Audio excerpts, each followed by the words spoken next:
여러분, 만약에 해킹 한 번 없이 여러분의 개인정보가 몽땅 유출될 수 있다면 어떨 것 같으세요? 오늘은요, 범인이 담을 넘거나 문을 부수고 들어온 게 아니에요. 오히려 정식으로 열쇠를 받고 들어와서 우리 데이터를 훔쳐간 아주 기묘한 데이터 유출 사건에 대해 한번 제대로 파헤쳐 보겠습니다. 네, 바로 이 질문이 오늘 우리가 할 이야기의 핵심입니다. 이건 무슨 고도의 해킹 기술에 대한 이야기가 아니에요.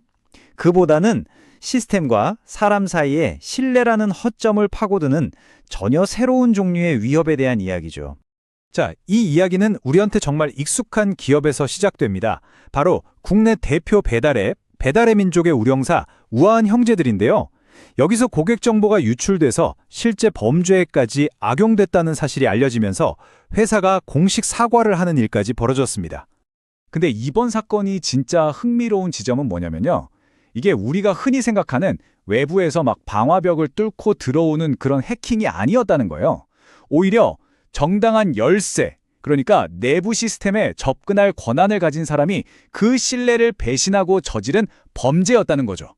아니, 그럼 대체 어떻게 이런 일이 가능했던 걸까요? 그 구조적인 약점은 바로 외주화라는 데 있었습니다.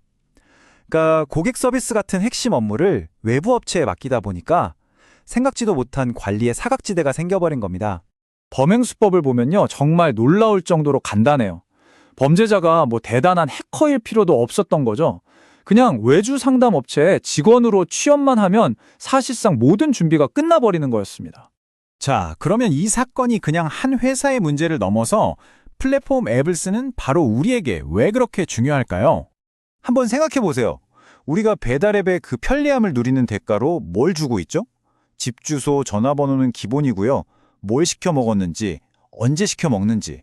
사실상 우리 삶의 가장 내밀한 동선이 담긴 지도를 통째로 플랫폼에 넘겨주고 있는 셈입니다. 여기서 진짜 핵심은 이겁니다. 이렇게 유출된 정보가 그냥 어딘가에 팔려나가는 수준에서 그친 게 아니라는 거예요. 보이스피싱 같은 실제 범죄에 아주 적극적으로 사용되면서 이게 단순한 데이터 문제를 넘어서 우리의 현실적인 안전을 위협하는 문제로 확 커져버린 거죠. 그렇다면 이렇게 활짝 열려버린 뒷문을 어떻게 다시 잠글 수 있을까요? 해결책은 크게 세 가지 차원에서 들여다봐야 합니다. 우선 첫 번째, 사건의 당사자인 우아한 형제들은 발빠르게 움직였습니다. 문제가 된 외주업체랑은 바로 계약을 해지했고요. 다른 모든 협력업체들의 보안 실태를 싹 다 전수조사하는 등 빠른 초기 대응에 나섰죠. 하지만 이건 절대 한 회사의 문제로 끝나선 안 됩니다.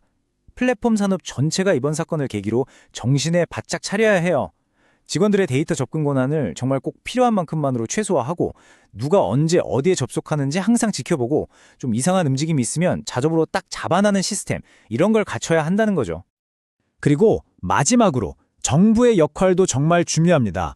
외주 인력을 어떻게 관리할 건지 명확한 기준을 세우고 사고가 터졌을 때 누가 어디까지 책임을 져야 하는지 분명히 해야 합니다. 혁신을 방해하지는 않으면서도 우리 모두의 정보를 지킬 수 있는 최소한의 안전망을 마련해줘야 하는 거죠. 이 모든 사건들을 쭉 따라오다 보면 이제 우리 사회의 기반 시설이 된 이 플랫폼이라는 것에 대해 아주 근본적인 질문을 던지게 됩니다. 아무리 대단한 기술이 우리에게 편리한 서비스를 만들어준다고 해도요, 결국 그 서비스를 계속 쓰게 만드는 힘은 바로 신뢰에서 나오는 거거든요. 그리고 우리 다 알잖아요. 이 신뢰라는 거 한번 무너지면 다시 쌓기가 정말 어렵다는 걸요. 이번 사건이 우리에게 주는 궁극적인 교훈은 아마 이것일 겁니다. 신뢰는 비용이 아니라 기반이다. 사용자 데이터를 보호하는 건 그냥 줄여야 할 비용 같은 게 아니라 이 거대한 디지털 경제라는 건물을 떠받치는 가장 근본적인 토대라는 사실이죠.